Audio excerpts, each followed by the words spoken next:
Modelling, উপস্থাপনা, cinema আর গান সব জায়গাতেই নিজের প্রতিভার ছাপ রেখেছেন নুসরাত ফারিয়া। কিন্তু এবার তিনি ফিরছেন একদম নতুনভাবে। বিরতির পর আবারও হাজির হচ্ছেন নতুন গান নিয়ে। আর সেই গানেই থাকছে বিশাল এক চমক। 2018 সালে পটাকা গানের মাধ্যমে সঙ্গীত জগতে আত্মপ্রকাশ ঘটে ফারিয়ার। গানটি প্রকাশের পর যেমন সমালোচনা হয়েছিল, তেমনি প্রশংসাও পেয়েছিলেন তিনি। এরপর আরও 4টি গান প্রকাশ করেছেন, যেগুলোর প্রতিটি ট্রেন্ড করেছে সামাজিক মাধ্যমে। প্রায় 1 বছর আগে ফারিয়া রেকর্ড করেছিলেন জনপ্রিয় সঙ্গীত পরিচালক ফুয়াদ আল মুক্তাদিরের সঙ্গে একটি গান, কিন্তু সেই গান এখনো প্রকাশিত হয়নি। ফারিয়ার ভাষায়, আমি শুধু গান রেকর্ড করে ফেলি না, আমি এমন ভিডিও বানাতে চাই যা দর্শককে চমকে দেবে।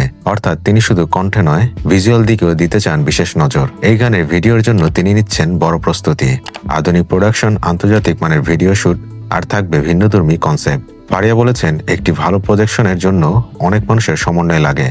আমি চাই এমন মিউজিক ভিডিও বানাতে যেটা দর্শককে নতুন কিছু দেখার অনুভূতি দেবে।